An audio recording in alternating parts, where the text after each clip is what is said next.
Oh my god, what's going on here? She pushed me, and she said that she will not sign any papers. Are you okay? Since when is it acceptable for a mistress to hug another woman's husband in public? Mom, what are you doing here? Me? I shop here. And what's your excuse? A married man embracing another woman. I'll explain you. No need. And do me a favor, do not call yourself my son if you're planning on doing this. Myself? Why did you marry me?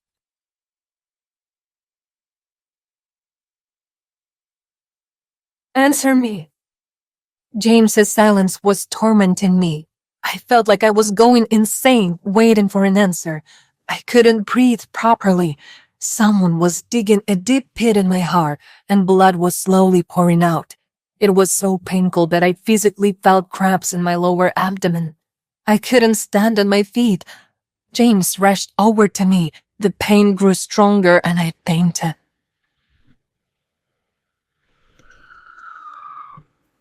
Doctor, please, save my child. I'll try to do my best, but I can't promise once. Save my child. Save my child.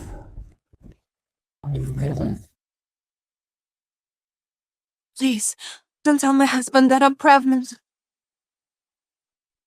The morning of my second wedding anniversary started not the way I wanted it to.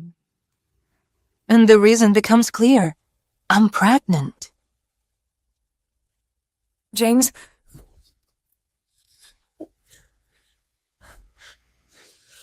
I want to tell you something. I'm filing for divorce. You what?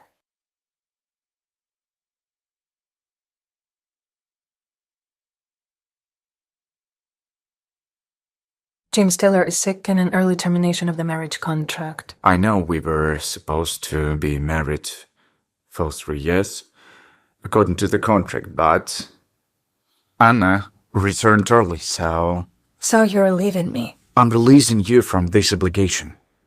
And look, honey, finally, you can be free. You can live your own life. I promise. I'll agree to any terms regarding the property division. Do you really want this? It's good that we didn't have a child together. Yeah, of course. It's all for the best. We will divorce without any unnecessary problems. After that conversation, I couldn't bring myself to tell James about the pregnancy. Suddenly, I felt nauseous again. Are you okay? Yes, I need to go. I felt miserable locked in a room in my own home. How long had I been sitting here? An hour, 2? My thoughts were interrupted by James. Hi. You know the fact, Grandpa, he'll never agree with divorce if I'll mention to him about it. So, it's better for all of us if you'll do it. Okay, I'll do it. But don't make it seem like our decision.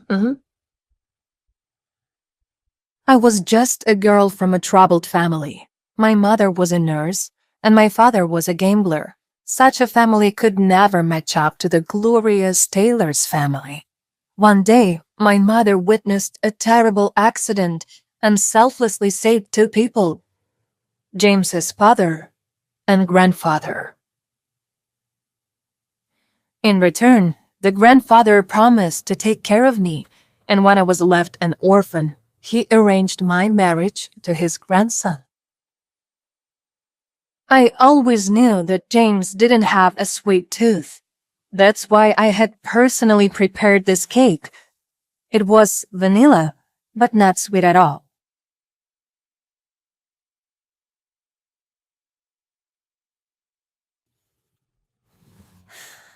Hello, James. Thank you for your gift. Tonight. Oh, all right. So, Candlelit dinner? Bye, Emily. I couldn't believe it.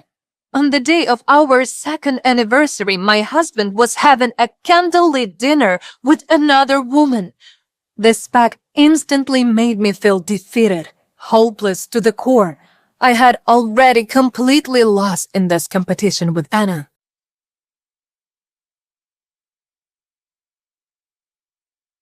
I felt a wrenching pain in my stomach from the egg allergy.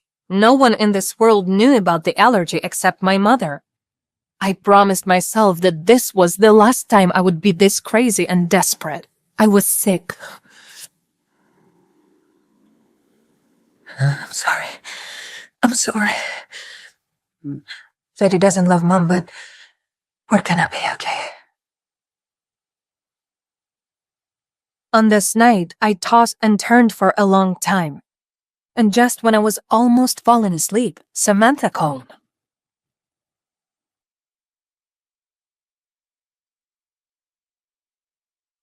Hello?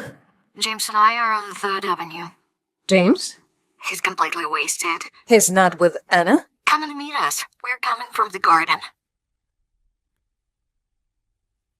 James was very drunk, sleeping in the backseat. He looked as handsome as ever. I thought that some people in this world remained perfect even when they were drunk, like James. Samantha, why is he so drunk? Wasn't he supposed to be with Anna?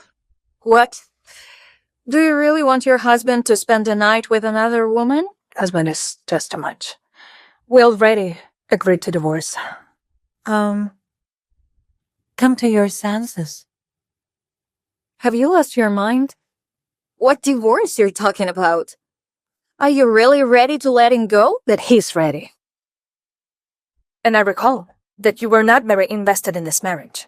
What happened? I admit I didn't like you at the beginning, but you two are married and you need to make an effort until, Until what? until it interferes.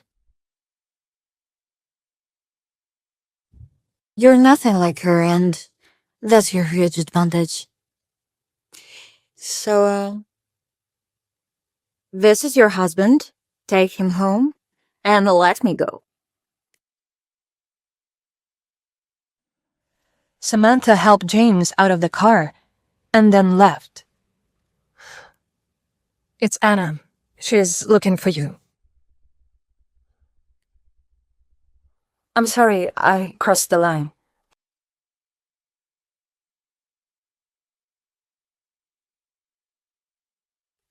Hello? Yes. Yeah, me too. Okay, I'll be there. I answered the call by mistake. I'm sorry for that. Did Anna misunderstand everything? No. I already explained to her everything. Okay. I'm your husband. You're my wife. It's normal that we can walk together. Honey, what's on your face? This morning you say you've already taken pills. I'm sorry. Sorry. So you have to take these pills urgently. 3 pills, 2 times per day, okay? Sorry. Can I take any other treatment with no pills? Listen, these are safe. Don't worry. You don't have any heart conditions or anything I should know about, right? No. Okay, then you're safe. Emily, come on.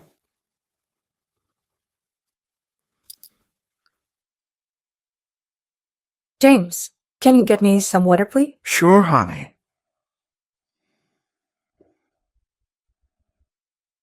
Doctor, What? I'm pregnant. What? Can I take these medications? Why didn't you mention this earlier? So of course not. If you're pregnant, then I have to switch you to this typical treatment. Take this. Thank you. Get well soon. Thank you very much. Thank you. Have a nice day. Thank you. What is this? Why did the doctor change prescription? Typical treatment will be also effective. Oh, no. Look, you all read. It's gonna take longer. If you wanna show up at grandfather's birthday like this, he will think that I abuse you. Don't worry. I will explain him everything. No. I should go and bring back the doctor. No, please, wait, please. It's me. I told him to change my medication. I didn't want to tell you, but I had stomach aches. These explanations were enough for James. I wanted to get rid of the rash as soon as possible, so I started applying the cream when James suddenly showed concern. James! I turned and saw Anna. I was shocked, almost unable to believe my eyes. Anna was sitting in a wheelchair. How could this happen? I had never heard anyone mention that she had a disability. I thought she was a dancer.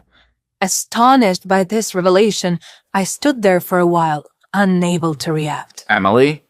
Anna? Looks like you really didn't know about my condition. No. Of course not. Everyone kept quiet on grandfather's command. Who in this family would dare to disobey his direct orders? What does Grandpa have to do with this? Your mother saved him, and he was willing to do everything for you to be the part of his family. Even blackmailing his grandson, or breaking up lovers, or... I got into a car accident 2 years ago when I was driving to your wedding, and I almost died. I was supposed to finish this nonsense, but I ended up with a disability.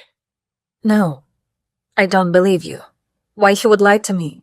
Before our wedding, he told me that it was a voluntary decision and that you two were no longer together. We are not together? Yes. It was a compromise, you know? Because if he hadn't agreed with the wedding, his grandfather would have sent me abroad forever. So that's why he planned it all out, and you will have no disagreements with the divorce. No. You're lying. Oh, yeah? Yeah. Confusion.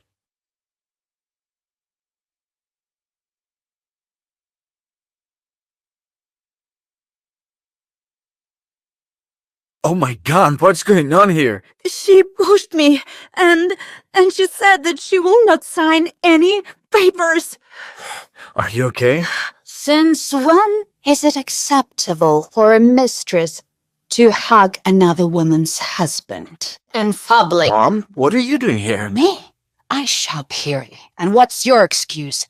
A married man embracing another woman. I'll explain you. No need. And do me a favor, do not call yourself my son if you're planning on doing this. What is she doing here with you? Linda? I'm sorry. I wanted to pick a birthday gift for grandfather and James. He knew what he liked, so that's why we're here. You are not invited to the party. And as for the gift, we all know what Grandpa wants. A great grandchild. Which has nothing to do with you. Mama. When Linda left, Anna deliberately tossed her hair back over her shoulders to show me her earrings. I recognized them immediately. Jade, just like the ones James had promised to give me for our anniversary. Where did you get these earrings? They're so lovely. Oh, thanks. I found them at James' place the other day, where he gave them to me. I'll stay with Anna. You better go with Alex. I'll ask him to take you home.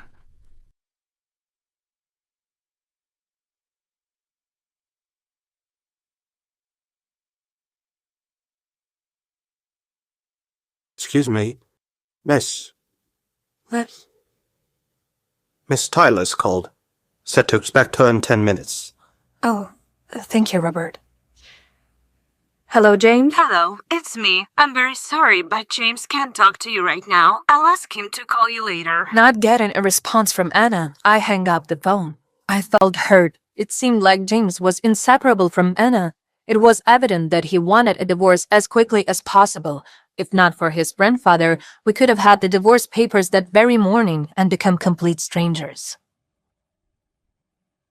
Oh, hi, Mom. I know you want a divorce. Walk it. But Grandpa is ill. So should you do anything to upset him, I will never forgive you. Mom, I would never hurt Grandpa. But James and other— Stop it! Do not worry about that girl. No one in the Taylor's family would ever accept a girl like that. Your job is to keep James.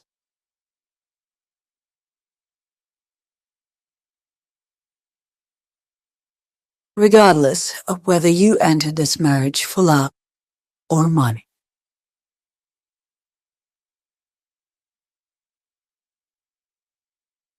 I do hope that you will give me a grandchild soon, so I can be proud of my son again. Sweetheart, go ahead with your shopping. When you're ready, I'll ask the driver to take you home, okay? Okay. Don't worry about me. I'll take care of myself. Okay? Okay.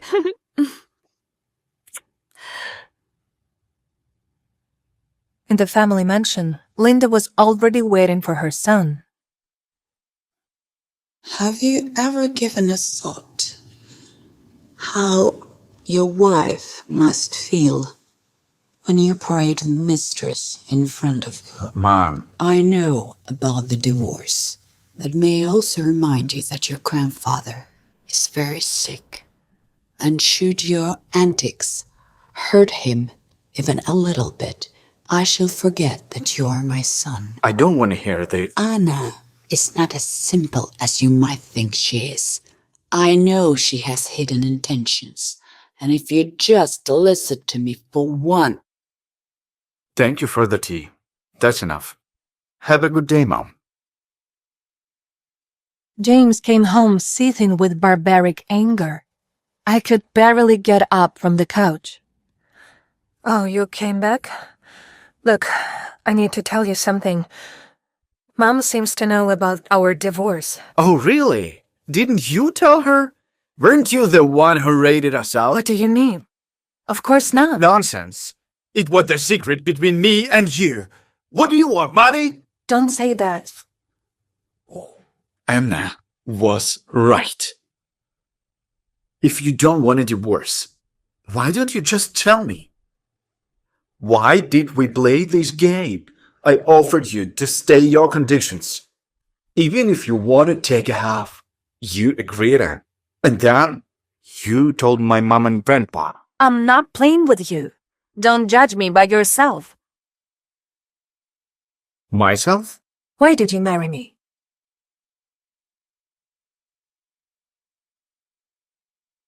Answer me. James's silence was tormenting me. I felt like I was going insane, waiting for an answer. I couldn't breathe properly. Someone was digging a deep pit in my heart, and blood was slowly pouring out. It was so painful that I physically felt cramps in my lower abdomen. I couldn't stand on my feet. James rushed over to me. The pain grew stronger and I fainted.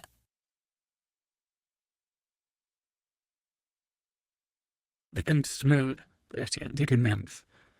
Det måtte virkelig ligge i sekretær for universitet.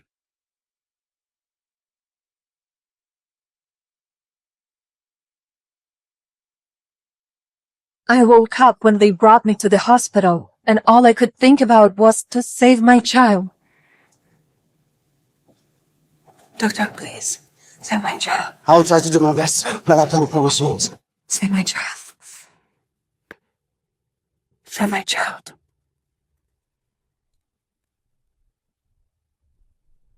Please, don't tell my husband that I'm pregnant. What's going on? Hospital? Emily sat nervously as Dr. Wright and a nurse checked her vitals and performed a scan on her stomach. Look at this, you two. Your kiddo's a champ. Healthy and kicking. What? We're pregnant? James and Emily exchanged silent glances. Even if they stood as husband and wife, Emily couldn't help but wonder, would a child save their marriage? Perhaps it's not the end, but a beginning. Are you all right? James rushed over to Emily.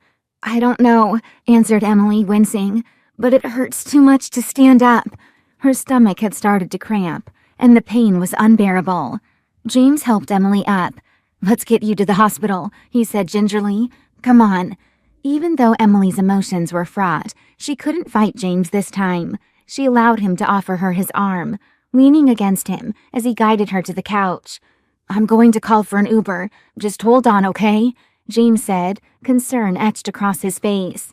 Emily nodded as she grimaced and tried to focus on breathing instead. Emily breathed in and out as pain continued to sear across her stomach. Hold on, little one, she said to herself. I'm so sorry. I'm so sorry. I'm so sorry. James walked into the kitchen. He came back to the living room with a half-empty water bottle. An alert on James' phone went off. A car's coming in a few minutes, James said. Are you okay? Emily nodded. James sat next to her and rubbed her back. That small gesture of comfort made Emily want to cry. Stop, Emily said, with her eyes still closed. Sorry, James answered quietly. They sat next to each other in silence until another alert let them know that their car was there. They got into the car and made their way to the hospital. Emily tried her best to keep calm, even though the closer they got to the hospital, the more she feared the worst-case scenario. I'm scared, Emily admitted quietly to James as he helped her out of the car. It's going to be okay, James said as he helped her inside. I promise. James quickly motioned for an attendant to grab them a wheelchair. Emily sat in the chair as James called someone on his phone. Hey, Dr. Wright, it's James, James said on the phone. We're here. We'll let the front desk know. All right, see you soon. Who is that? Emily asked. Dr. Wright, a family friend. He's the chief of obstetrics and gynecology here. He'll be here soon to help us out. James spoke with the front desk, and soon they were ushered to another floor. It was much quieter here. They were escorted to a large, pristine room with all the standard equipment of an OB/GYN, but also equipped with couches and a coffee table. Emily shook her head at the extravagance. James always made sure he had the best amenities there were, even while in crisis mode. How are you feeling? James asked, helping her out of the wheelchair and onto the couch. I don't know, Emily answered as she sank into the couches. Exhausted? She shivered at the hospital's temperature. James grabbed a folded blanket on the examination table and wrapped it around Emily. Rest until he gets here, James suggested. Emily nodded. Despite the physical pain still clawing at her insides, she closed her eyes and miraculously drifted off to sleep. Her dreams were fragmented and littered with crying babies and Anna's leering face. Emily was wandering around hospital rooms, only to find empty spaces. She had no idea what she was looking for, but every room was open. James stood at the end of the corridor and called out to her. Emily, Emily, James called out. Emily soon woke up to James gently shaking her shoulder. She was confused before she remembered where she was, and everything that had happened in the last 24 hours. Emily, I'm Dr. Wright, an older gentleman smiled at her. James called and said you were experiencing some pain. How far along are you in the pregnancy? Emily nodded. I'm sorry, I fell asleep. Yes, I'm 4.5 months pregnant. Dr. Wright nodded. I see. Well, first off, congratulations. And why don't you come over here and we'll do a scan and make sure everything is all right. James helped Emily to her feet and onto the examination table. Emily sat nervously as Dr. Wright and an assistant nurse looked over her vitals, poked and prodded, and brought out an ultrasound machine to scan her stomach. Emily let James hold her hand through the process. She didn't know if it was for her or for him, or maybe in this case, they both chose to lean on each other. After several moments of scanning, Dr. Wright turned to the worried couple. I'll start with the good news. The baby is fine, Dr. Wright said. However, this was a small warning sign. If there are external stressors, whether you aren't eating enough or are undergoing stress, this will affect your body and your baby. Emily nodded.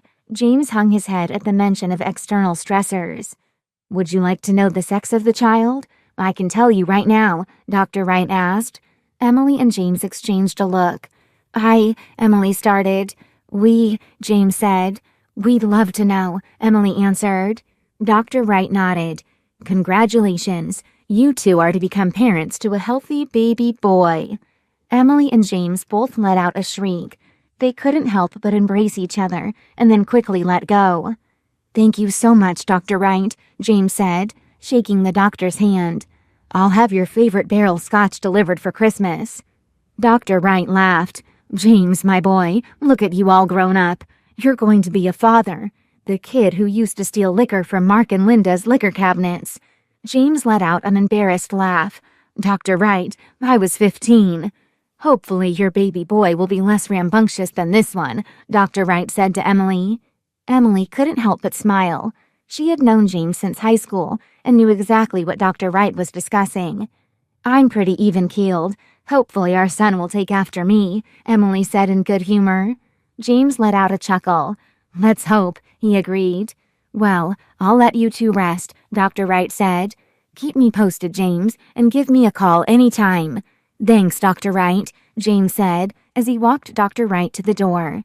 As James stepped away, Emily placed her hand on her stomach. The last few minutes felt almost normal. They were just husband and wife at the hospital, receiving exciting news about their baby boy, their son. God, I could have done without this, James muttered to himself. The bubble of happiness Emily had surrounded herself with suddenly burst. I'm sorry to have inconvenienced you. No, I didn't mean it like that. It's not this. It's everything. It's our entire relationship, Emily sneered. I get it. I'm sorry we both wasted the last 2 years of our lives. James walked back to Emily and let out a long sigh. The baby is good. He's healthy and good, Emily agreed. Thank God, James said. If something happened, it would have been because of me. James suddenly let out a small sob. Emily froze. This was the first time James had ever cried in front of her. James, Emily said softly. He's all right. Everything's all right. I am selfish, James said. I can't help it, but I'm going to do better. I want to do better. Emily nodded. We'll figure it out. James sat at the end of the operating table. We're going to be parents, James said quietly in awe. I know, Emily said, rubbing her stomach. Emily and James might have had different temperaments, different morals, to their taste in interior design, but they had always shared the same vision for the future. They had both talked about having a family. Emily and James tried to get pregnant about a year into their marriage, but after months of trying, they found out that the possibility of Emily getting pregnant was less than 10%. It wasn't impossible, but something about knowing how difficult it would be disheartened both of them. It had been a little rocky ever since. I don't know what to say, James said quietly. Emily looked down at her hands. She didn't know what she wanted to hear. In just a day, so much damage had been done to their relationship. On that same day, a once-in-a-lifetime experience had made her feel closer to James than she ever had, even if just for the length of a doctor's visit. Don't say anything, Emily said. Despite the horrible way the day started, it ended in a way she couldn't believe. Hearing their baby was fine and a healthy baby boy. That moment of bliss was how she wanted to end the day. James looked at Emily and nodded. He grabbed her hand and squeezed it. Ready to go home? He asked. Yup, Emily said. James helped Emily to the wheelchair and wheeled her out the door. All right, let me see what the ETA on the rides is, James said, looking through his phone. Then, unmistakably, a shrill voice rang through the lobby of the hospital floor. James Taylor, you stop right there! James froze and looked up. Emily didn't know whether to smile or wheel away. There was nobody more imposing and scarier than her mother-in-law. Does Linda know about Emily James' baby? What will James do next? Mom, James yelled. Emily couldn't help but let out a small snort. She could sense the flash of terror in this grown man's body at the sound of Linda Taylor saying his full name. What are you doing here? James asked. James Taylor, you have a lot of explaining to do, Linda hissed. It was nearly 3 a.m., and Linda looked impeccable. She was in light gray cashmere sweats, her gray hair pulled back into a low bun. Her pearl earrings glinted against the fluorescent lights. She looked every bit of the class and wealth she was born into. Linda, said another voice. James' father, Mark, exited the elevator. Linda, you left me on the ground floor, he said, walking over. I wanted to catch this swine before he ran off, Linda barked. Mom, James said, you're making a scene. Oh, I'm making a scene? Linda yelled. Guess who called me this afternoon about your little scheme? How could you?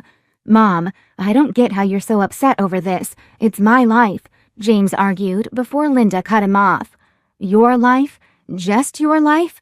She screeched exasperatedly and started to hit him with her Shajuma purse. Linda, calm down, Mark said, grabbing his wife. Dave will kill us for making a scene. James, your mother and I are not happy with the decisions you've been making, Mark said sternly. Dad, it's been a long night, James said. I would like to get Emily home. No, we need to talk now, Linda yelled against Mark's arms. Emily knew there was no fighting Linda when she was in fight mode. Maybe we could step inside the room, Emily suggested. James groaned. He begrudgingly wheeled Emily toward the room they had just exited from, and his parents followed. Soon they sat facing each other on the couches. It was uncomfortable to say the least, especially for James.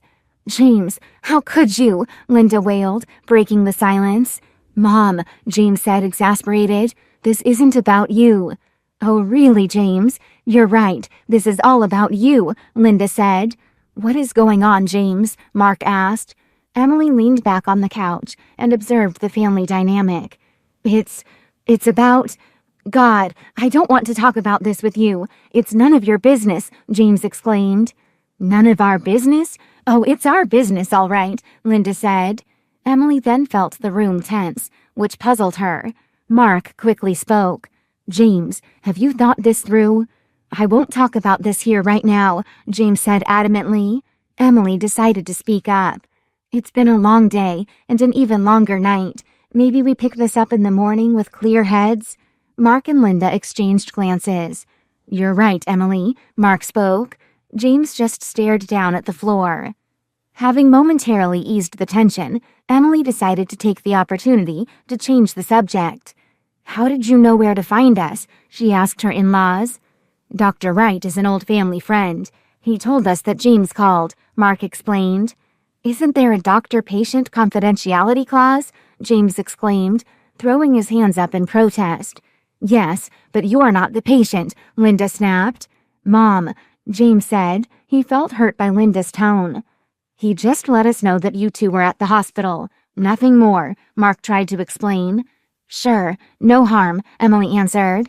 There was no use arguing semantics with this crowd, especially with how exhausted she was.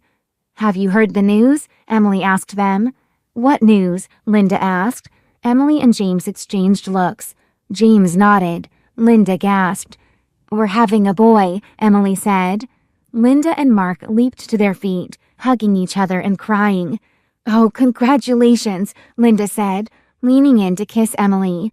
James, Mark said, reaching out to shake his son's hand. So what's going to happen to the baby then? Linda exclaimed.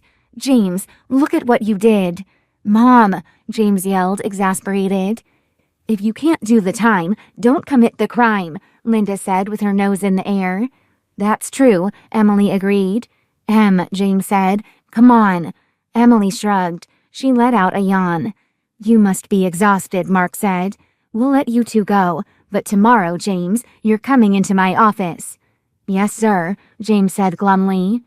Linda turned to Emily. If you don't mind, I'd like a word. It'll be quick. Emily was curious what her mother-in-law could want to say to her, but regardless, Linda was not someone you could say no to in any circumstance. Sure, Emily said. Mark and James stood up to head outside as James side-eyed the woman on the couch. Yell if you need me, James said to Emily as he left.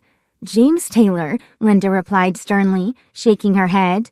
What's going on, Linda? Emily asked once Mark and James left. What's going on, Linda? Emily asked once Mark and James left. Look, I'll be frank, Linda started. James and that girl, they're not right for each other. You know that. I know that. I know deep down James knows that. He just wants what he doesn't have. Emily listened as her mother-in-law spoke. While the two weren't particularly close, they were cordial. Linda was particular. They butted heads occasionally, but in general, they had a fine relationship. Thanks, Linda, Emily said slowly. I don't know what to make of it, and what to say. Of course, Linda nodded. You don't have to say anything. If this divorce goes through, it'll be the biggest mistake of James' life. You two have a family growing. That girl, she's a floozy that hooked her claws in him for a taste of a better life. She doesn't care about him. Emily grew uncomfortable with the conversation. Linda continued. Emily, you want your son to have a father, don't you? Linda asked. Emily stared down at her hands and nodded. You love James, don't you? Emily paused and answered honestly. I don't know, Linda. Sometimes it felt like she loved him more than anyone. Sometimes she wanted to be as far away from him as possible. Linda nodded. I understand. That's perfectly understandable. Marriage is long, Emily. There will be ups and downs if you want to build a family. This can either end what you and James built, or be a small blip. James might not be the only one to regret this. Linda took Emily's hands in hers. I know you've loved James for a long time. I know it. I see it. He doesn't deserve you, Emily. But he could one day. This is a mistake. You guys are young. You can recover from this. Emily's heart grew more conflicted with Linda's words. While they seemed encouraging, they were equally toxic. What kind of woman encourages another one to let her husband grow up while cheating on her? Thanks, Linda, Emily said quietly. I have a lot to think about. Linda nodded and let go of Emily's hands. Emily, fight for the relationship. If you need anything, don't hesitate. We can win this. Linda helped Emily up. I have to use the restroom, actually. I'll be out there in a sec, Emily said. Will you be all right? Linda asked. I'll be fine, Emily smiled. Emily went into the suite's restroom. Despite what had been happening, there were perks of marrying into the Taylor family, like first-class pregnancy suites at the best hospitals, and the head physician just a phone call away. Emily caught a glimpse of herself in the mirror. Dark bags hung under her eyes and were swollen from crying all day. Emily splashed cold water across her face. She looked forward to ending the day in bed, with hot tea and reruns until she fell asleep. Emily opened the restroom door and headed to the suite's door. But she heard raised voices. She leaned closer and realized the Taylors were in a heated argument. She could make out James' voice. I don't care. She deserves to know. James, don't be ridiculous, argued Linda. This is more than about you, Mark yelled. Screw the contract, James yelled back. Contract? Emily said out loud to herself. What are they talking about? Emily opened the door to Taylor's surprised faces. They quickly tried to compose themselves. You must be exhausted. Let's let James get you home. Her father-in-law's voice was full of forced lightness. What about the contract? I know that we initially got married because your grandfather wanted us to, that it's all some old family tradition. I know I'm not going to get anything in the prenup, Emily asked. That's not the problem, dear, Mark sighed. That contract comes with certain obligations, ones that you will have failed to meet if you divorce now. And, well, there will be consequences. A stony silence filled the air as the Taylors looked at one another, then back at Emily. What the hell is going on? She thought to herself, waiting for their reply. What kind of consequences? What's going to happen to me? Why are you telling me this now? Because, my dear, James has impregnated someone else before he impregnated you. It hit Emily like a ton of bricks. All the puzzle pieces fell into place. Is it Anna? It's Anna, right? I can't believe this. Is she also having a son? We don't know yet. Anna doesn't want a gender reveal. Of course! Why would she? That'll totally rob her chances to create drama if she did. Mark reached over and patted Emily on her shoulder condescendingly. Your child will be cared for and showered with all the same privileges that come with being a tailor. But he'll have to deny his true birth order and the rights to his lineage if Anna gives birth to a boy first. Emily's mind reeled. Tears welled in her eyes, but she fought them back, her jaw setting in a grim line. So, it was all a lie? Our marriage, our family, it was all just a part of some bloody contract? James looked down at his hands, speechless, prompting his mother to speak for him. I know how you feel, Emily. Are you saying Mr. Taylor cheated on you too, Linda? Did you, Mr. Taylor? Did you enjoy your time with your mistress? James sure seems to. James tried to reach out to her, pleading for forgiveness, but Emily didn't want his apologies. She wanted answers. And what if I refused to go along with this charade? What if I want a divorce? The Taylors stared at her. Their expressions were cold and hard. That would be very bad for you and your baby, Emily. You'll face severe consequences for breaking the contract. Emily processed Linda's words. The threat was crystal clear. She felt a shiver of fear creep up her spine, but she quickly pushed it aside. I guess we'll see about that then, won't we? Having had quite enough, Emily turned on her heels and walked out of the room. Just then, her phone buzzed in her pocket. Glancing at the screen, she saw a name she hadn't expected. It was Anna. What do you want? Emily, I'm so sorry. Sorry? For what, Anna? For sleeping with my husband? For betraying me? Or for becoming the mother of the next Taylor heir? Emily, I didn't know about the contract, I swear. Whether you knew or not, Anna, it changed nothing. I know, I wanted to apologize and ask if we can be civil to each other, for the sake of propriety. It's too late for that. Think about it, Em. We can both share James and his fortune, right? Your apology sucks, Anna. Fine. Don't accept my apology. Just be a sob story like always. You have been that way since high school. Poor little Emily Clark, who just wants everyone to feel bad for her. Emily was exhausted from all the insults directed her way. He never loved you, Emily. Never. James only married you out of pity. He loves me. Do you hear me? He's mine. Oh, Anna, this is so funny. You and your stupid ego. To be honest, Anna, I'm grateful. See, you've done me a favor. You've unburdened me of a man who doesn't know how to value his vows or his family. Anna fell silent, and Emily continued, her tone mocking. Enjoy my leftovers, Anna. You deserve that. I hope he's everything you ever wanted, because he's certainly not what I want anymore. Emily disconnected the call before Anna could come up with a retort. At that moment, Emily vowed to her unborn baby. Don't worry, baby. I'm going to make the entire Taylor family pay for what they did. No matter what anyone says, you are the rightful Taylor heir. And one day soon, you will own every red cent of their billion-dollar fortune. Emily squared her shoulders and pushed open the door to the hospital room. She had to win this war, and for that, she had to strategize. Anna! Of all people, James! I honestly thought that he'd have better taste. Linda, let's not forget that Anna is carrying our grandchild. Yeah, a grandchild that I never asked for, Mark. A grandchild that's tearing this family apart. You need to calm down. How can I? Having an affair is one thing, but a divorce? That too when your wife's pregnant. It's simply not done in our family, James. I know. I messed up. I got carried away. But I can issue a statement. I can say I never meant to ask Emily for a divorce.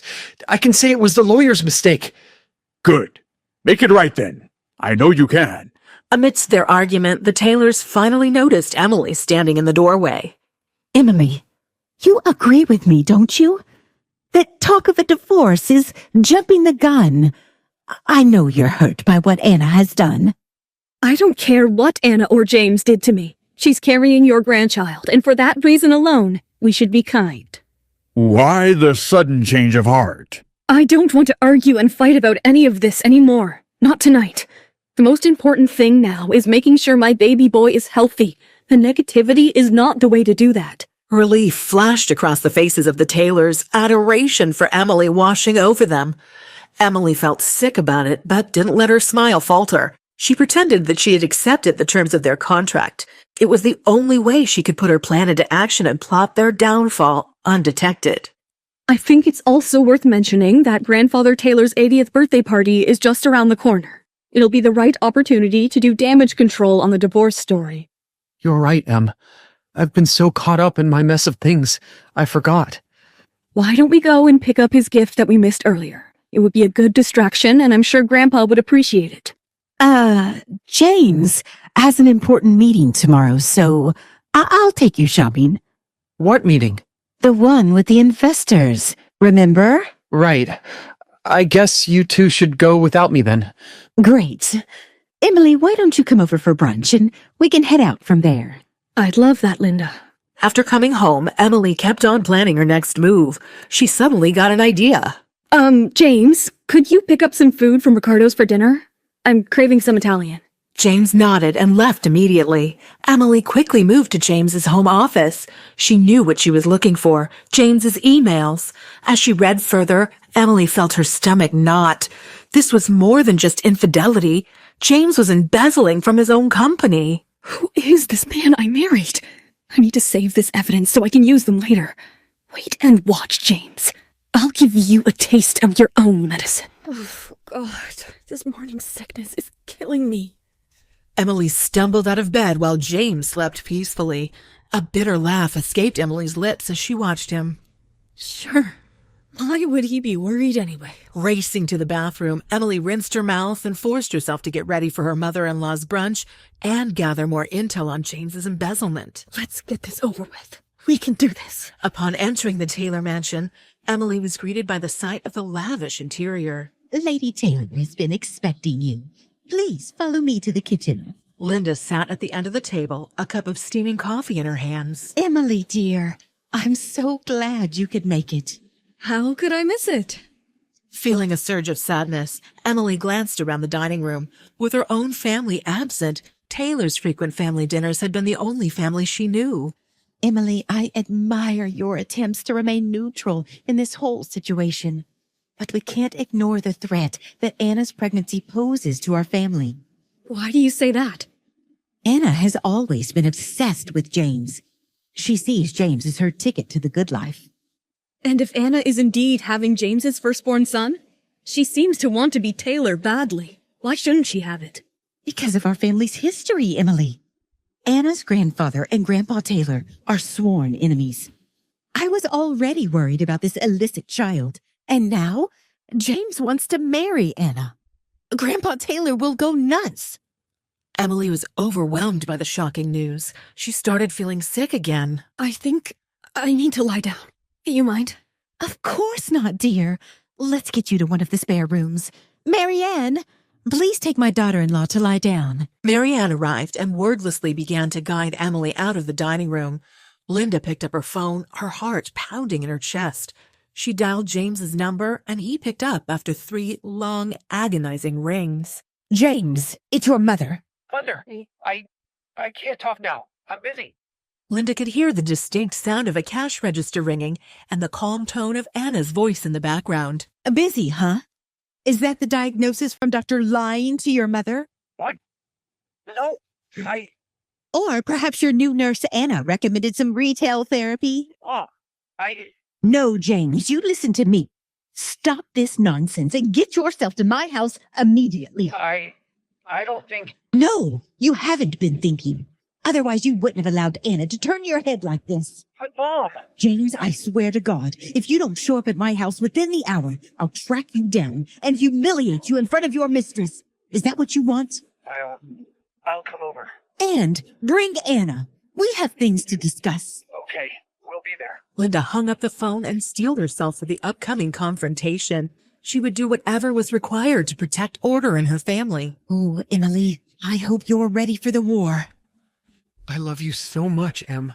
You've no idea how much I missed you. Sunlight streamed through the brocaded drapes as her eyes fluttered open, adjusting to the welcome sight of her husband's handsome face, smiling at her. and his deep brown eyes were full of longing, but suddenly worries gathered on her face like dark clouds on the bright sky. What about Anna? You love her, too.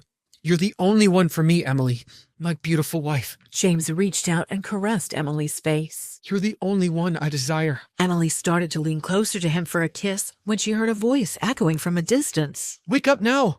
Emily, wake up! Startled, Emily sat up, the shadow of surprise etched on her features. James? James was sitting on the edge of the bed looking at her strangely. I guess you were dreaming. Was it a bad dream? Emily wiped her tears. No, a good one. One that was too good to be true. Anyways, what do you want, James? Mom thought it was high time we talked. Talk about what? Anna. An awkward silence followed. Emily was in no mood to discuss his affair. Despite everything, she was still in love with this man and didn't want to hear about the other woman in his life. She climbed out of bed and put on a robe, going to stand by the window. Anna is threatening to talk to the press, to tell the world about our child, unless I let her move in with me. Move in here? You mean at our house? Yes. Emily's heart thudded against her ribcage, but she veiled her emotions behind an impassive facade. What about me and my baby? Do you want us to live on the streets? No, never. With what I'm offering, you can go anywhere you want, Em. James took out an envelope and handed it to Emily. It was a new contract, cold and clear. For Emily's continued silence and keeping up the melange of her marriage to James, she would receive a cash sum of $10 million and the keys to the Taylor's coastal home. You're shipping me off to Malibu? I love you both, but this is my only option now. So, Anna gets my husband's name, my home, and I get a slap on the back and a hearty good luck? $10 million is more money than most people see in a lifetime. What more do you want? This is just... I want my life back, James. I'm not the one who cheated in this relationship. Then how is it fair for me to suffer the consequences? Have you got no shame? I can't give you what you're asking, Emily. You must understand, this is the best I can offer. So now this is a business deal. It's not like that, Em. But I don't want to hurt you any more than I already have. Emily threw the envelope on the floor. Hurt me? You are way more than just hurting me, James. I never wanted any of this. Why do you think I was so avoidant about starting a family with you in the first place? I was hoping this contract would die with me. But here we are. Emily had to sit down to keep from fainting, the pain of it too much to bear. I can't undo what's been done. I'll consider your proposition. But this is my life, my baby, my dreams that we are bargaining for. They are worth a lot more than $10 million. What exactly are you suggesting? Emily leaned forward, her eyes gleaming with a cunning light. A surge of confidence ran through her, remembering her promise to her baby. I am suggesting, James, that you demonstrate how strong your love is. For Anna and me both. Let's say $100 million? $100 million? Are you kidding me? Don't do this to me! Emily stepped toward him, her smile broadening at his reaction. That's the price for your happiness, James. Ew! This decor is so ordinary. It barely has any sophistication. The coastal bungalow, once filled with memories of love, was now a battleground for Anna. It's our home, Anna. Emily and I love it the way it is. Well, if you say so, but we'll need to make some changes when we move in. James, overwhelmed by guilt, took a moment to question his recent choices. He reflected on the beautiful story he shared with Emily, wondering if he had jeopardized something precious. What am I doing? Emily and I built so many memories here. Is this really what I want? You know, James, I can't help but think about our future together.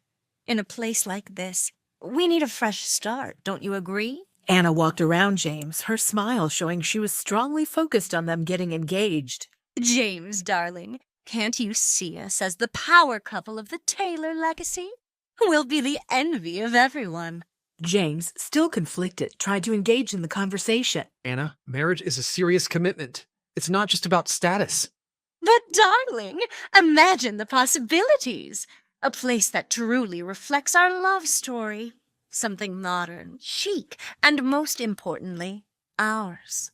James lay in bed, disturbed by Anna's persistent ideas. Imagine the grandeur of our engagement, James. It'll be the talk of the town.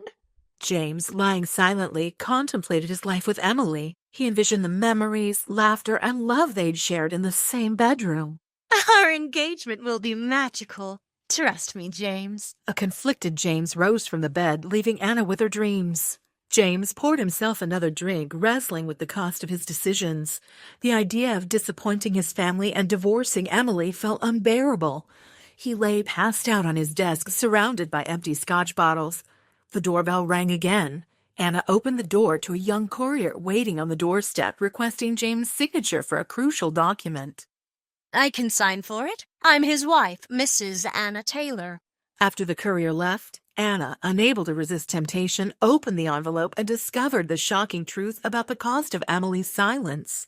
$100 million. $100 million, James? James hid this from me. Stunned by the revelation, Anna stormed into the living room where framed photos of James and Emily lined the walls. With a snarl, Anna began tearing down the photos, shattering the glass frames. I won't be deceived. This ends now. Anna, disturbed by a nightmare, woke up in a cold sweat. Get it together, Anna. Anna, attempting to bridge the emotional gap, suggested going for coffee. She stepped into the bustling coffee shop, the aroma of freshly brewed coffee filling the air. Well, if it isn't the other woman. Emily, we need to talk.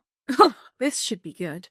Anna tricked her way through the crowded coffee shop to confront Emily. You're asking for $100 million? Do you really think James will pay up? It's what I deserve, and it's not your business. Deserve? You're just a small-town girl trying to play in the big leagues. Do you even know who you're dealing with? I know exactly who I'm dealing with. Oh, Emily, let's talk about your illustrious past. Remember that little incident in college? My past is none of your concern. You're delusional if you think James will choose you over the Taylors. You underestimate the power of love, Anna. But let me enlighten you. This emerald has been in the Taylor family for generations. James gifted it to me, a symbol of our commitment. Emily revealed the Taylor family emerald, a dazzling piece of jewelry with a rich history. That doesn't change anything. It changes everything. James chose me, and this emerald represents a legacy that no amount of money can replace. The confrontation spilled onto the sidewalk, escalating into a heated argument. Do you think you're special? You're nothing compared to what the Taylors can offer. I won't let them dictate my worth. Blinded by rage, Anna failed to notice an approaching car. Watch out! In a shocking moment, Anna was struck by the car, the screeching brakes and the impact drowning the surrounding noise. Emily stood frozen, dumbfounded as the chaotic scene unfolded before her. Paramedics rushed to attend to the injured Anna, and police officers started securing the area. This can't be happening. A police officer approached Emily, a concerned look on his face. Miss, do you know this woman? Yes, I know her. We were just talking. The reality of the situation started to sink in for Emily. The threats and heated argument with Anna replayed in her mind. What have I done? Paramedics loaded Anna into the ambulance, and Emily was left standing on the sidewalk, haunted by the consequences of the dramatic confrontation. Anna lays unconscious in a hospital bed, surrounded by medical equipment. She's in critical condition. We're doing our best, but it's too early to determine the extent of her injuries. Emily, guilt-ridden, looked at Anna's lifeless form, the weight of the situation bearing down on her. But then she got a call. Hello? Mrs. Emily Taylor, can you please come to the nearest police station? We need to talk. Emily sat across from a detective who was jotting down notes. Hey, I understand this must be difficult for you. We need you to provide a statement about the events leading up to the accident. We were arguing, and I never imagined it would escalate to this. She threatened me, and I just wanted to get away. We'll need your cooperation in the investigation. Your statement will be crucial in understanding the circumstances. The detective continues taking notes as Emily struggles to recount the details. Hey, listen, Mrs. Taylor, I feel you are lost. You may go for now. Another police officer will meet you later at the hospital, though. And then the car came speeding and hit her. He seemed drunk. Yes, the driver was drunk and far from the legal limit. He has been arrested and will be accordingly dealt with. You take care of yourself. Thank you, officer. Thank you for your cooperation a second time, ma'am. Upon getting the news of the accident, James arrived in a jiffy. Emily, how did it happen? Where is she? She's getting treated inside. I am sorry, James. Can you tell me how it happened? I mean, why did you two meet? It was, regarding the agreement. The divorce and the contract. You were talking about that. Things escalated too quickly and this happened. Jesus, why would you two even meet about that? It was supposed to be between us. I'm sorry, James. And what was so important that you two met? Anna, she felt that I was talking too much, that I was taking from her child's share. She was unhappy about it and she confronted me at the cafe. Confronted you? I don't understand what made her go there.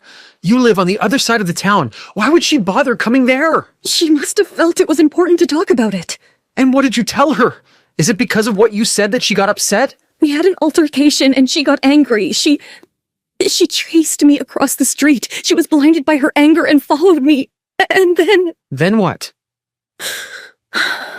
And then a drunk driver sped through and hit her. Right in front of me. James, I am sorry. I should have behaved properly. I got so angry that I stopped in the middle of the crosswalk and put her in that situation. I put everyone in danger. Me, her, our unborn child. The only person to be blamed is me. If I hadn't done what I did, if we hadn't... No, James, you can't blame yourself for this. None of us saw this coming. But I am the cause of everything. My affair with Anna, our divorce, the contract. I've been wrong with my actions, and everything led to this. We all made our choices. I made the choice to meet Anna. I'm sorry, Em. I never wanted this. Not for you, not for her, not for us. Guilt-ridden, they both shared a solemn moment, looking for some solace during this traumatic time. James no longer brought Emily the comfort like he used to do. She already had lost her James. Doctor, how is she? Can I see her? Her condition is critical. What do you mean? What about the baby? The impact of the car was significant. She has suffered multiple injuries and internal bleeding. We have managed to stabilize that for now, but the most concerning issue is that she has slipped into a coma. We are trying everything, but with each passing moment, the chances are getting bleak. If she doesn't gain consciousness in the next 48 hours, it could impact the unborn child. James, are you all right? Yeah, I am. I'm okay. You should go see her. I can't go alone. You should go in alone. I'll wait for you here. I can't face her. It's me who brought this on her. This is not the time for blame games. Go see her. James went inside to see Anna and Emily stood there in a state of disbelief, still trying to process everything. Why did I let James decorate this place? It's just ridiculous. It's just metaphorical, alone with all the luxuries around. Evening, Mrs. Taylor. Evening, Bernard. How are you? I am good. Are you all right? You look a bit tired. Beautiful, but tired, ma'am. It's been a long day, Bernard. A really long day. You know, coming to this place without James, well, it feels like a house now. Not the home it was before. Would you like me to prepare something special for you? You sound like you could use a good meal from someone that loves you. Oh, Bernard, you are a savior. That sounds perfect. What would you like to have? Surprise me. I completely trust your judgment. Very well then. I'll prepare something which will lift up your mood and put some color on your pale cheeks. After all, you are eating for two. Thank you, Bernard. Bernard went into the kitchen, showing his handicraft, and as the kitchen filled with the smell of roasting meat and buttery herbs, Emily started feeling nauseated. Bernard, I am sorry, but I am not feeling well suddenly. I think I should just lie down for now. It's all right, Mrs. Taylor. I'll finish it up and put it in the fridge. Eat when you feel like it. Take care of yourself and your baby. Exhausted by a long day, Emily was drained and soon went into deep sleep. As the night passed on, the storm became strong, awakening Emily at 3 a.m. Her childhood fear of thunder and lightning had resurfaced, but she needed to act bravely, not only for her sake, but also for the unborn baby. Don't be scared, Emily. It's just a storm. It will pass away. Don't worry, baby boy. Your mother is a strong woman. Could it be at this hour? As Emily waited, grasping the fire poker, her heartbeat echoed in her ears. The door clicked open and a man walked in with stumbling footsteps. Emily, I'm... Wait a second, is that James? Jesus, you scared me to death. What are you doing here? Emily switched on the lamp and could finally make out James's face. He was drunk. I didn't know where else to go. And why is that, James? The hospital. They told me I should go home and sleep before returning tomorrow. I went to our apartment, but it felt so empty. Couldn't handle it? You know, even the bartender told me to go home. And no one wants to be near me, Em. Will everything go back to normal if I'm gone? Did you come here expecting me to feel sorry for you? I didn't plan to come here. I got a car, but must have put in the wrong address. I didn't know I was there until I was at the front door. Emily sighed. She was frustrated, but her heart still felt bad for James. All right, you can stay, but in the guest room. And this isn't some reunion. Show yourself out in the morning. James stepped closer, reaching for her arm tenderly, and all feelings washed over Emily like a wave. Something stopped Emily from pushing James away. James cupped Emily's face and kissed her. It was a kiss full of regret and unspoken words. We shouldn't be. Emily managed to gasp out, but James still went to bury his face in her neck. Hush. Just let me... Emily pushed him away again. Reality flashed back in front of her eyes. The betrayal and the lies all came back to her. No, James, we can't do this. James felt a strong refusal for the first time from Emily. Right, Em. You're right. I better go to the guest room. Emily woke up the next morning to the incessant ringing of her phone. Grandpa Taylor, I'm so happy you called. Emily, my dear, I'm happier to hear the news of my grandson. Thank you. Yes, it's a boy. I'm over the moon, Emily. A little fella to carry on my legacy. And just in time for my 80th birthday. Yes, it's incredible. Emily stammered, sadness washing over her as everything hit her. I'm so eager to meet the little one. I hope he has his grandmother's smile. And I'm sure you'll be a great mother, Emily. Just as your mother was, bless her soul. I owe her my life.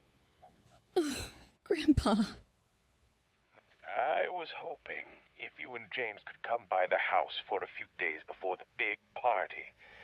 I don't want to worry you, but my health hasn't been ideal.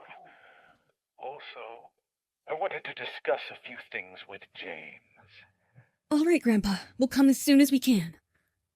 When Emily went to check on James, she found him gone, leaving a note that he was going back to the hospital. She kicked on the chair nearby to let out her frustration. I can't believe he came drunk, seeking solace in my arms, and then went back to that witch. Emily leaned on the wall, trying her best to calm down. Suddenly, there was a soft flutter in her belly. It was as if her unborn child tried to remind her to take care of herself. Sorry, baby. I know it's scary right now, little one, but we'll make it through this. At Anna's doorway, Emily stopped and froze. Anna was sitting up. What the hell? She's back from coma? God, I can't bear the sight of James kissing her. I'm going to be sick again. Not in my wildest dreams I expected fate to play such a cruel game with me. What did I do to deserve this? A knock on the door pulled her from her sad thoughts. She hurried to the sink to clean herself up. Just a minute. Is everything all right? Emily wiped away any remnants of tears, put on a fragile smile, and opened the door. What's wrong? Well, you have 2 women pregnant with your child. That's what. Don't be so cold, Em. I was worried about you. Really? That's how you show your worries? By kissing your pregnant wife last night and then going back to your mistress in the morning? Em, you know I only... Don't! I'm done hearing your apologies. I'm not even sad about you leaving me, but I'm pissed off that you're playing with us both. James shook his head in embarrassment. An uncomfortable silence crept in. Emily gathered herself, remembering why she came here to find James in the first place. Anyways, Grandpa Taylor called me this morning. What? Why? He wants us to go see him a few days before his big party. He said his health wasn't good and that there were a few things to discuss before it was too late. It sounded serious. He didn't mention what he wanted to talk about. No, he tried to downplay it, but like I said, it sounds serious. Did he say anything about his will? About inheritance? Seriously? That's all you're concerned about? That man is sick, for God's sake. I didn't mean it like that. I just need to know if there are any changes that I should know about. Maybe there are, but shouldn't we be more concerned about his health than his money? I am, Emily, I am. I know this is hard, but we need to be there for him, regardless of any changes he may or may not make. You're right. We need to go see him. I'll make the arrangements. As James walked away with a frown, Emily noticed him dialing Linda. She stormed down the hall when Anna called her from the cabin. How are you, Emily? Good that you're awake. I'm sorry for my behavior at the coffee shop. Wow, an apology from Anna Sterling. Should I call the press? A deathbed confession might sell more papers. Save the drama, Anna. We both know you're not dying because you're not that ill and I'm never that lucky. Wish you were this feisty in bed as your words.